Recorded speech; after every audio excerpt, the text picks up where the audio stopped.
Hey everybody, this is Frankie Abbruzzino with The Scoop. I'm live and we're out here at the Nina and Pinta and we're going to talk to Colin and see what he has to say about the hours and everything like that, so let's go. Alright, hey Colin, how are you? How we doing today, guys? We're doing alright. We're docked at Fisherman's Wharf. We're going to be docked here through Monday. Our hours are 9 to 6. It is $8 for adults, $7 for seniors, 60 and older, and $6 for children. Anyone 4 and under is free. We love to have you guys come on board. You can learn the history, learn the mechanics, learn all about the crew, where they live, where they slept, what they had to eat on board, how long it took them to cross all along the ocean, and everything that you want to know about Columbus. A real quick question, which one was made with no nails, or were both of them? The Nina. They were both built down in Valencia, Bahia, Brazil, by 8th generation Portuguese shipwright family. The Nina, she was done entirely by hand and built the same way it would have been built back in 1492. Is the Nina the first one or this one? The Nina is the smaller of the two. Okay. The Nina, she sits at 65 feet, and the Pinta here is 85 feet. Okay, so we're on the Pinta. Okay. And Monday, are you guys open, or is that when you guys take off? Open all day through Monday, all day, 9 to 6. Right. At 6 we'll be closing down, setting things up, and then be heading down to Fort Myers. When you guys take the intercoastal? Yeah, that's what I was going to ask. You take the intercoastal? No, we're going to hopefully be able to get out in the Gulf. Hopefully we'll have a north wind and maybe we'll get some sailing done. So if someone wants to catch you leaving the jetty around Monday, is it going to be around sunset? No, we'll probably be leaving on Tuesday morning. Tuesday morning if they want to try to catch you out there? Yep. All right, cool. Probably 7 o'clock, early sunrise. We like to get out there pretty early. So. All right.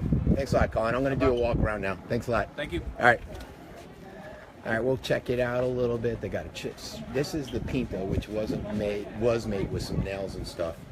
You can do a little tour on it.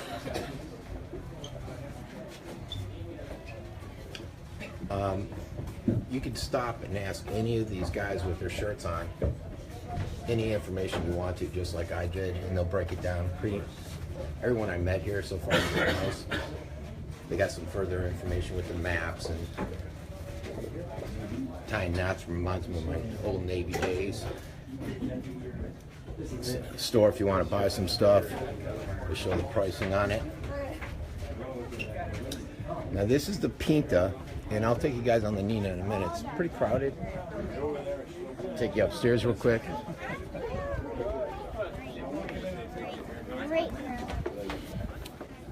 If you guys have any questions, you can ask, but I don't have my glasses on, so I can't read too good. And sunny out. So that's ICW heading out to Jetty if you want that way. Yeah, Venice, look at that.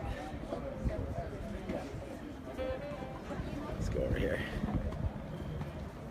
The cannon, made from bronze, brass, and ladder iron. These cannons were mainly used for signaling.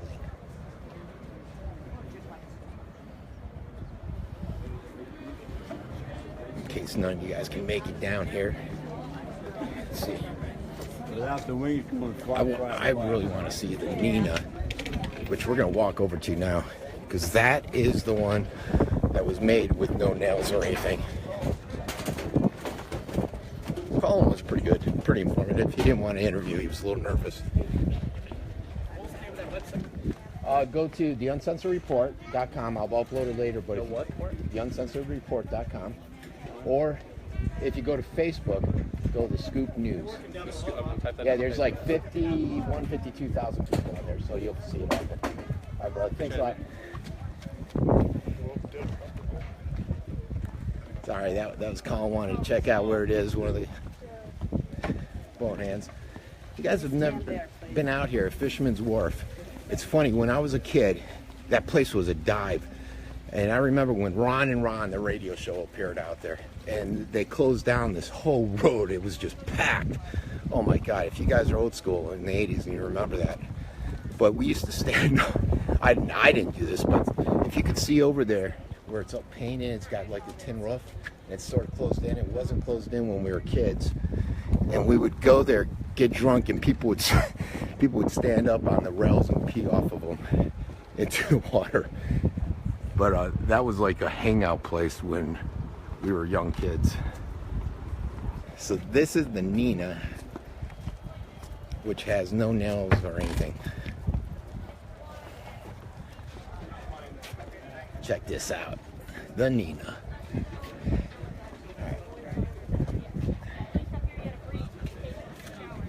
So, from what they say, now one nail was used to put this together.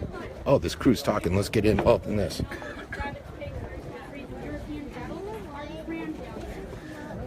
So let's see what she's saying. Hold on. Excuse me. The ship doesn't damage their legs. The cow fall over, break its ankles, and crush your chickens. You have a big problem. So do you sleep up here when you're crewing? We don't now. We get the same accommodations as Columbus's cattle, but our pipe berths are swinging instead of us. Oh, yeah. Yeah. We try to keep it between 4 and 7 of us at all times, and that number is constantly changing. So this is totally sail powered? No, our diesel engines are required by the Coast Guard, and we don't complain. Anything over 60 tons has to have secondary propulsion, and we weigh in at 76 tons. This is a dense, heavy ship. We will travel every waterway that we can fit in, which includes things like the Mississippi, the Arkansas, the Ohio River, the St. Croix, the Kanawha, the Tennessee, the Tenn-Tom, and the Tom Bigby. Where we encounter barges, locks and dams, bridges are an issue as well. If we were sailing, we could call right of way to a barge. There's not a wind in the world that follows the Mississippi, especially backwards. What is the draft on that? 7 feet. So we fit where the barges do, which we are promised a depth of 9 feet in most of the inland waterways. We cut it pretty close sometimes. We had a bad habit of docking at about 6.5 feet from bottom. But so, for instance, this year we're going to do the Great American Loop. Go all the way up to Boston Harbor. On our way, we'll do the Connecticut River up to Hartford. Then we will come back down New York Harbor, Hudson River to the Erie Canal to the Great Lakes. Do all the Great Lakes except Superior and dump out of the bottom of Lake Michigan. We will do the Chicago River to the Illinois to the Mississippi. On our way back down the Mississippi, this year we're going to do the Arkansas River, all the way out to Oklahoma and back. Is there a home base? Nope, because of how much we travel. We hit between 35 and 40 cities every year. Summers in the north, winters in the south. And on purpose, we forced that to take 11 months. So we only spend about 4 to 6 weeks in our shipyard, which now happens to be in Bayou La Battery, Alabama. Just a couple of weeks, we get dry docked, we inspect the hull, and we're right back out. And you can feel it kind of moving. We bob around like a cork in a bathtub, even on a good day. Yeah. Hi guys, welcome aboard the Nina. Take a look around us. Cork in the bathtub. But as you guys walk around and get a look for things, all of our crew are a little bit different. We're all volunteers from all over the country, every age group, and all walks of life. So that wood Makes it a is little bit different. that wood is on the outside. Mostly the planking along the bottom where you need it. Oh, I see. Planking here. Depending on where it is on the ship and what it does is going to tell you what type of wood it should be. So you want something similar to a pine for the mast because you want it to flex to accommodate the pressure of wind in the sail. These are pines? Yes, or something comparable as far as Brazilian hardwood. The outside of the ship, you want it very gentle. Oh, don't want it to move, you don't want it to buckle, especially the ribs of the ship there. But your deck, you want something just a little bit softer, maybe a cherry or a walnut, something that's hardy, pretty, and resilient. But if your mast flexes and your deck does not, you need those softwood wedges to absorb that movement. You do not want the hole in your deck the same size or one is going to crack the other. Yeah, yeah. Is there a lot of tar? Not now. Coast Guard doesn't like the idea of a wooden ship covered in a flammable substance. So we will use a mixture of linseed oil and stain to protect the wood because unlike pine tar, it dries. Right. Coast Guard also doesn't like children stuck to the deck like fly paper. And we don't want They that. frown upon that? Just a little bit, yeah. Just like Columbus's idea of a bilge pump would have been a 9-year-old cabin boy with a bucket, we're not allowed to hire those anymore. It's a bummer. They're pretty good at washing dishes if you find the right one.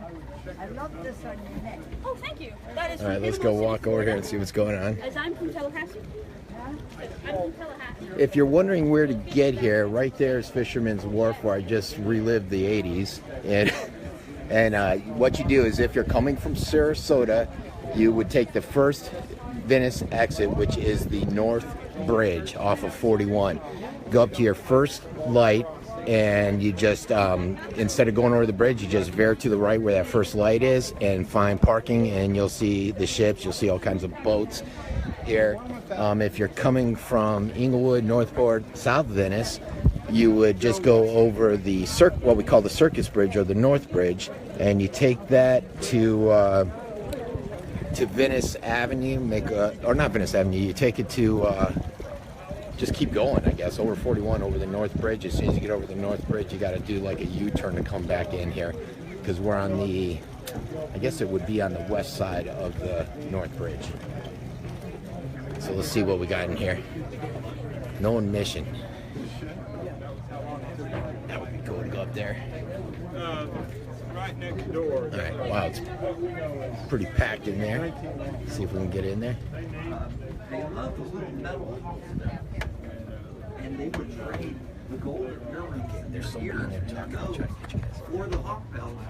Because, and also for You want to go in here? Okay. and them kind of things and pots made out of metal. Because everything they had was pretty much in a wood. I don't know if you guys can hear them. Oh, you got a question. This is clear. Alright, so I know my daughter's babysitting, and she's bringing the kids that she's babysitting here later. I'll let you wander around now. Let's see what we got here. Sign. Huh? Oh, this is Nina down below what it looks like. There are 5 different types of wood that went into the building of this ship. We used to have 5 different samples. So that's down below the gallows.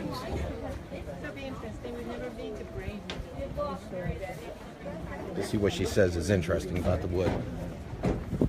Oh, I missed it. The name of the wood depends on where it is and what it's doing. I believe this is a sample of shit but I am not sure anymore because it's not exactly labeled. But I know this is the planking one. Yeah. That's some of the newer communities that have been developed. I'd love to get you guys in there, but it's so crowded. Let's see if we can try to squeeze in. And useful back. Then you got the tribes. Yeah, too crowded. So, Believe it or not. alright guys, so that's it. The Nina and Pinta, you guys, he told you the hours. I've put out a few videos on the hours. I'll try to post it on this video, on the language part of it, the wording, once I get done here. Pretty cool. Not bad. Interesting. And it's a beautiful day out for it. So I'll talk to you guys later. See ya.